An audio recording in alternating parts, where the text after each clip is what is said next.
Oi gente, eu sou a Ione do Minha Vida Literária. No vídeo de hoje eu trago pra vocês as minhas leituras do mês de março.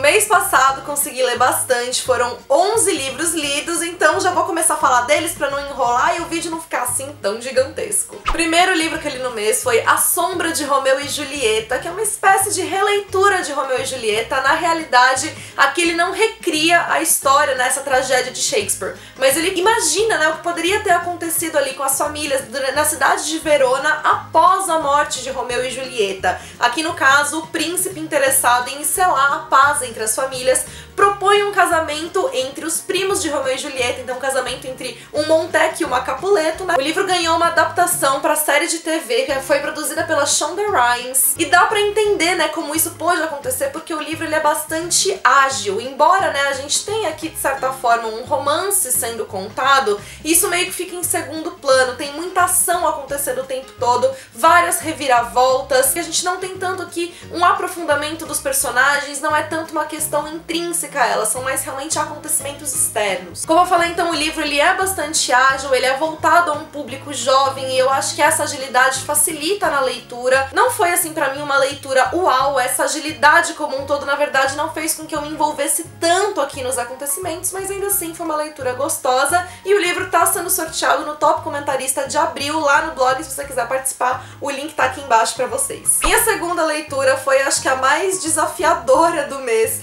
A Sentimental Journey, do Laurence Sterne. E o livro ele vai funcionar assim como uma narrativa de viagem, ele vai trazer aqui então as anotações, as impressões de viagem, né, do protagonista. A ideia era que o autor publicasse 2 volumes, então primeira parte relatando as viagens dele pela França, depois as viagens dele pela Itália. Acontece que o autor morreu antes disso acontecer, então a gente não tem os relatos da parte da Itália, só a parte da França. E eu digo que a leitura foi assim desafiadora por conta da própria escrita do Sterne. Ele basicamente desconstrói toda a questão da narrativa. O livro ele já começa ele respondendo a uma pergunta que a gente não sabe qual foi, ele tá lhe dando a resposta, a gente não sabe, e aí ele continua daí. O livro termina no meio de uma frase, assim, ele nem termina a palavra, termina no meio da palavra, não tem nem ponto final. Então assim, só pra vocês terem uma noção, né, de como é. E ele não vai, na verdade, recriando acontecimentos, porque o que mais importa aqui, na verdade, são as impressões dele. Então é uma narrativa muito subjetiva. Eu comecei a fazer a leitura do livro em inglês, aí eu comecei a ler de novo, fui desde o começo em português, e aí eu percebi que o problema não era a língua, o problema não era o idioma, porque mesmo em português estava difícil de acompanhar, de captar tudo ali. Já a minha terceira leitura do mês foi sobre Águas Escuras, que lançou agora pela editora Gutenberg. Esse aqui é o terceiro volume da série da detetive Erica Foster. Aqui no caso, a Erica Foster ela foi afastada da seção de homicídios, ela tá trabalhando com narcóticos, e quando ela recebe a pista para investigar um lago, que lá ela encontraria, né, um carregamento de drogas e tal, quando eles vão recuperar essas drogas do lago, eles não só encontram esse pacote, como eles encontram também o corpo de uma garotinha que ela desapareceu há 26 anos, o caso nunca foi solucionado. Como nos demais livros do Robert Brinson, né, uma coisa que me impressiona muito aqui é como ele consegue, né, te envolver tão rapidamente na história. Ele tem uma narrativa que é muito ágil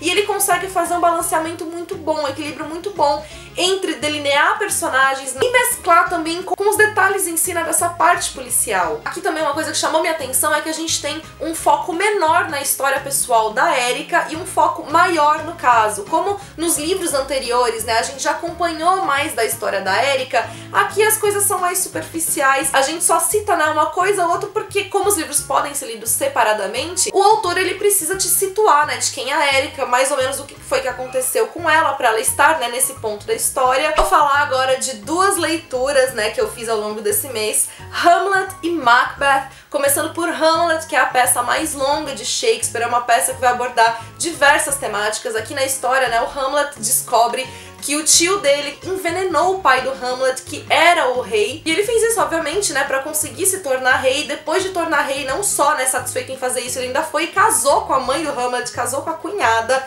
e o Hamlet agora quer se vingar do tio. Então a peça vai abordar essa questão da vingança, vai falar de corrupção, vai falar sobre loucura. E, gente, foi uma leitura, assim, incrível. Foi muito fácil pra mim me envolver com a peça, embora Shakespeare não seja uma leitura fácil. Então, assim, foi uma peça que eu sentei e li de uma vez. Eu li, assim, em questão de 2 horas, porque eu realmente estava muito imersa naquilo tudo. Já Macbeth é uma história que também, né, vai ter uma questão política muito importante. Aqui no caso, Macbeth, que é um barão, que ele é um soldado super bem conceituado ali e tal, ele tem um encontro com 3 bruxas que dizem pra ele que ele deve se tornar rei, que ele irá se tornar rei. E aí, a partir daí, a gente tem a transformação, a gente vai vendo, né, a figura do Macbeth sucumbindo à maldade. Porque pra ele se tornar rei, ele vai ter que assassinar o rei. E a gente vai vendo todo esse processo dele. Macbeth é a peça mais curta, né, de Shakespeare.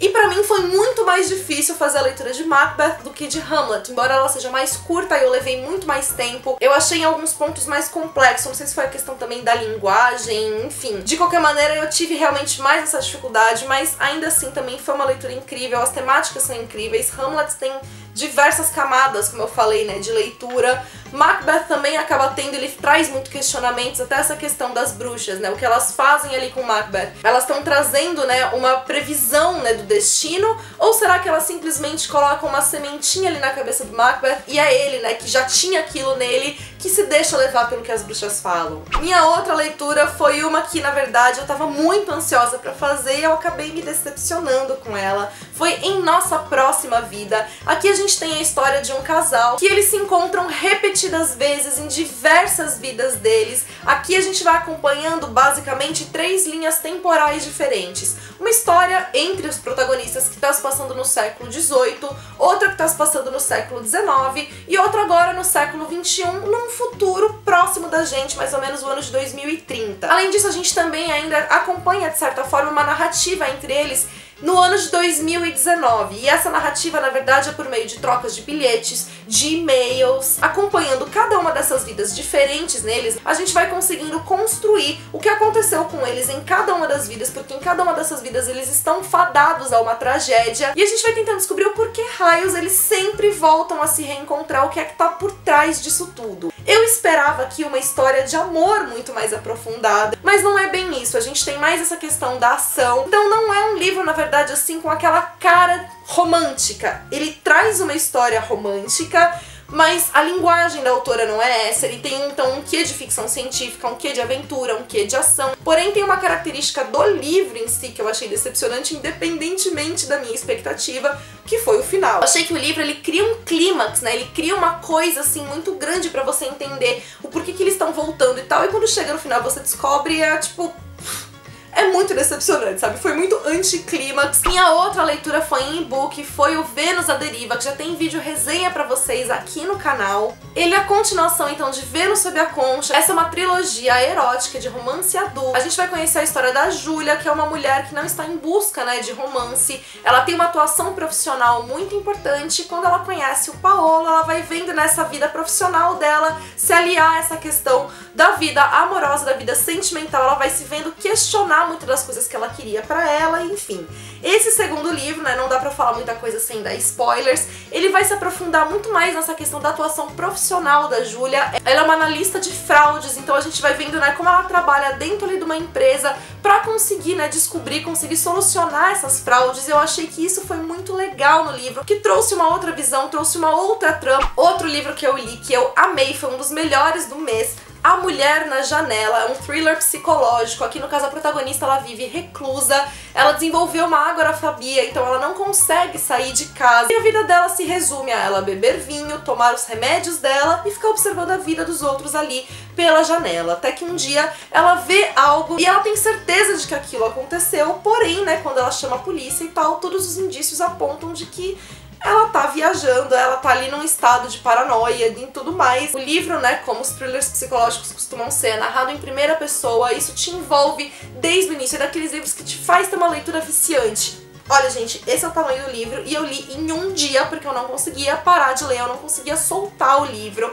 Eu acho que ele teve pontos, sim, que deu pra você sacar. Tem dois grandes mistérios aqui no livro. O primeiro eu já saquei, assim, nas 100 primeiras páginas. O próprio desfecho, né? Eu também consegui, no final, descobrir o que estava acontecendo antes da revelação ser dada pra gente. Mas mesmo eu sabendo essas coisas, isso não diminuiu o impacto do livro pra mim, porque ele traz uma leitura muito boa. E na verdade, quando as coisas foram reveladas, né, eu tive mais aquela sensação de sabia do que eu... Ai, tava na cara que era isso. Uma coisa que me agradou muito na leitura também é que eu tive aquela sensação de que nada que o autor coloca na narrativa é por acaso. Então se você vai pegando as coisas que ele vai colocando, você vai conseguindo juntar as pistas e, enfim, percebendo todo o trabalho que ele realizou aqui. Minha outra leitura também tem vídeo resenha aqui no canal, que foi o livro que eu li pro Desafio Fuxicando sobre Chiquilites, de março, O Roteiro Inesperado de Fanny, né, que é o terceiro volume da série fazendo meu filme da Paula Pimenta. Uma coisa que eu acho muito legal, né, nos livros dessa série é como eles realmente retratam muito bem essa fase dessa vida.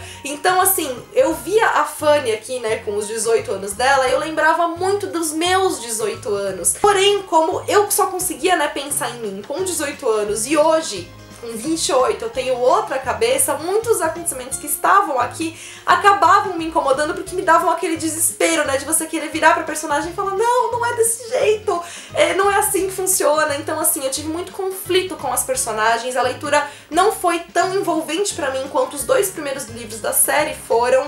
Mas ainda assim é uma leitura muito gostosa que, como eu falei, traz essa identificação desde que você se coloque, né, de fato no lugar dos personagens e pense com a cabeça que você tinha nessa idade, se você já é mais velho, né, como eu, e não com a cabeça que você tem hoje. Mais um thriller policial que eu li esse mês foi o Bem Atrás de Você, da Lisa Gardner, que é o primeiro livro da autora que a editora Gutenberg publica. Esse livro é o 7º volume da série Pierce and Rainey. Dá pra você ler tranquilamente sem ter lido os demais. Todos os detalhes que são importantes em relação a esse casal, eles são dados pra gente, mesmo que de uma maneira superficial, então a autora contextualiza, né, a situação pra gente, e ainda assim o foco fica no caso que é resolvido aqui. No caso aqui, o Pierce e a Rainey, eles adotaram, né, uma jovem, e um dia na cidade ali em que eles vivem acontece um assassinato, 4 pessoas são mortas e tudo indica que quem cometeu esse assassinato é o irmão biológico dessa filha adotiva deles. O livro ele tem várias vozes narrativas, e isso tudo ele vai trazer não só uma agilidade para a narrativa, como ele também aborda pontos diferentes ali do livro, então ele traz uma cobertura bastante completa dos fatos e ainda assim vai deixando as peças, né, montadas pouco a pouco para que a gente fique com aquele suspense, né, atrás, querendo entender de fato o que foi que aconteceu. O caso, então, ele é muito bem trabalhado, é muito bem construído, mas o que eu mais gostei do livro não foi essa questão policial, mas foram as temáticas familiares trabalhadas aqui. Eu acho que a autora, ela fez uma abordagem muito incrível em cada uma das personagens, então ele tem essa complexidade, né, de trabalhar realmente os traumas de cada um, os anseios de cada um. Adorei o livro, já tinha lido outros livros da autora que eu tinha gostado muito e eu acho que isso só reforçou como ela é um nome de peso aqui dentro do gênero. E minha última leitura do mês também tem vídeo resenha pra vocês aqui no canal, Um Reino de Sonhos, da Judith McNaught, que é o primeiro livro da série da dinastia Westmoreland, são 3 livros ao todo. E aqui a gente vai ter a história da Jennifer, né, que é filha de um poderoso chefe de um clã escocês, que ela vive num convento e ela perdeu o apreço ali da família, do povo dela, e ela vai ser sequestrada pelo irmão do Royce. Ele trabalha ali pro rei da Inglaterra, ele tem uma fama que o precede, que é muito grande, ele é considerado o lobo negro. E quando a Jennifer e o Royce passam a conviver, não só se estreitam os conflitos entre Escócia e Inglaterra, como também vai nascer essa atração, essa afinidade entre os dois. Então o livro ele mescla muito bem a questão do romance com esse contexto político da história, também com esse aprofundamento entre as personagens. É um livro que se passa ali no finzinho do século XV, que também é um contexto diferente do que a gente está acostumado a ver em romances de época. Enfim, se vocês quiserem saber, né, mais dos detalhes que me fizeram adorar essa leitura, eu deixo pra vocês o vídeo aqui nos cards. Agora contem pra mim o que vocês acharam, né, dos livros que eu li esse mês, contem pra mim o que vocês leram durante o mês de março. Se você gostou desse vídeo, não deixe de deixar sua curtida, que isso me ajuda muito, ajuda bastante na divulgação. Convida seus amigos para conhecerem aqui o canal. Se você é novo por aqui, seja bem-vindo. Aproveite para se inscrever, ativa o sininho para não perder nenhuma novidade. Não deixe também de me acompanhar nas demais redes sociais da Minha Vida Literária. Beijos a todos e até o próximo vídeo.